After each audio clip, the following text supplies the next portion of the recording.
Pemirsa, pertandingan Argentina versus Tanjung Verde nampaknya penuh dengan drama, kejutan, dan tidak disangka-sangka hingga berakhirnya peluit perpanjangan waktu.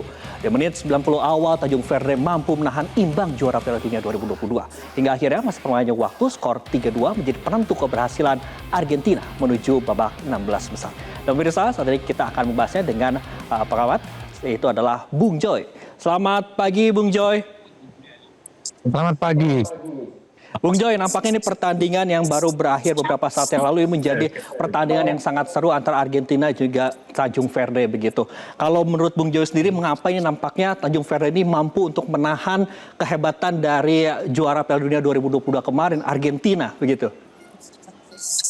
Ya, overall sih mereka boleh aja kalah ya lawan Argentina, tapi saya yakin di seluruh dunia jatuh cinta nih pada Tanjung Verde karena penampilan, bukan saja karena penampilan mereka yang hebat juga ya sejak babak penyisihan grup menahan Spanyol, tapi justru ketika melawan Argentina mereka tampil luar biasa.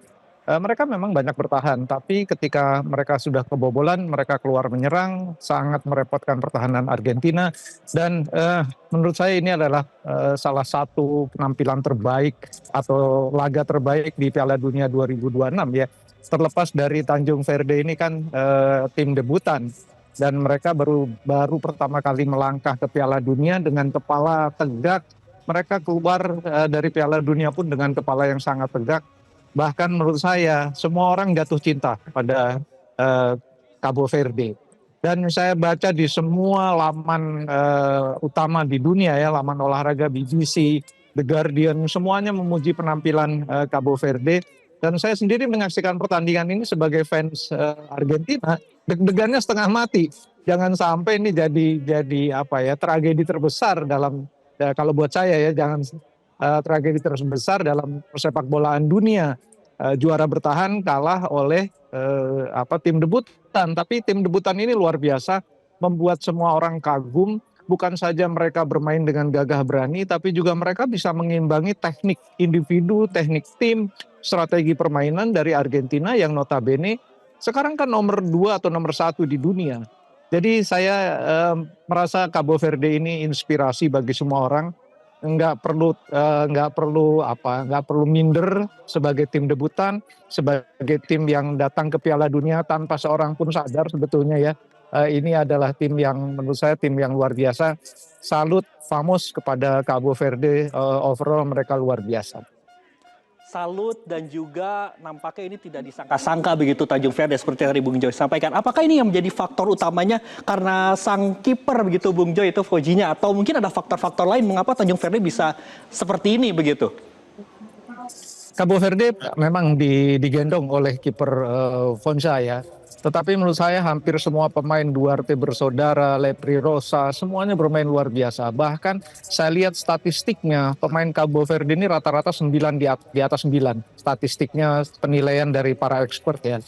Pemain Argentina tuh semuanya 5 kecuali Leo Messi. Jadi kalau kita lihat secara permainan, memang mereka ini memainkan menurut saya sepak bola yang bukan saja dinamis dan sangat solid dalam bertahan, mereka sangat disiplin. Menurut saya hampir semua kemampuan mereka bisa keluar, dan meski mereka tidak ada satupun pemain kelas dunia kan, bahkan kelas Eropa pun nggak ada gitu, kelas Amerika Latin pun nggak ada, nyaris tidak ada. Jadi mereka tampil seperti layaknya tiba-tiba saja mereka setara dengan Brasil, setara dengan Spanyol dan negara-negara besar lain. Karena mereka mampu, terlepas dari permainan Argentina juga yang tidak terlalu mengesankan, tapi mereka tampil menurut saya gagah berani. Mereka nggak takut kok, sama sekali tidak menunjukkan bahwa mereka ini tim kecil, tim yang datang sebagai debutan. Mereka betul-betul mengimbangi baik individu maupun permainan tim Leo Messi dan kawan-kawan. Saya rasa ini akan menjadi inspirasi bagi semua orang, bagi semua tim di dunia ini yang tidak pernah dihitung, tapi bisa berbicara banyak di Piala Dunia. Bung Joy, terakhir tadi Bung Joy sempat menyampaikan bahwa penampilan dari Argentina sendiri di pertandingan hari ini tidak terlalu maksimal begitu. Nantinya di babak 16 besar Argentina akan menghadapi Mesir begitu. Pertanyaannya, apa yang perlu diperbaiki oleh tim Argentina sendiri untuk menghadapi Mesir begitu ke depannya? Saya merasa bahwa mereka bukan menganggap enteng Cabo Verde ya tadi, tapi menurut saya mesin serangan mereka tidak berfungsi maksimal. Mereka terlalu santai menurut saya, terlalu menganggap bahwa ini pertandingan bakal mereka bisa lewati secara mudah dan pertahanan mereka kocar-kacir betul, terlepas dari gol yang cantik sekali tadi ya, dari pemain Cabral dari Cabo Verde, tapi terlepas dari semua itu pertahanan Argentina harus berubah total karena menurut saya kalau berhadapan katakanlah nanti mereka berhadapan dengan Mesir atau mungkin nanti ditunggu oleh Brazil di semifinal, nggak bisa mereka main seperti ini. Mereka akan tersingkir sebelum final. Jadi perbaikan harus banyak dan saya merasa bahwa ya, pelatih Scaloni sudah membaca semuanya. Mudah-mudahan para pemain tumbuh kesadarannya. Mereka harus mempertahankan gelar dengan gagah berani, nggak bisa main seperti tadi ya. Baik, terima kasih Anton Sanjoyo, pengamat sepak bola atas informasi Anda. Kita harapkan juga memang penuh dengan dinamika dan juga keseruan dalam Pesta Bola Dunia 2020 ini. Terima kasih Bung Joy atas informasi Anda di program Selamat Pagi Indonesia. Jelajahi cara baru mendapatkan informasi. Download Metro TV Extend sekarang.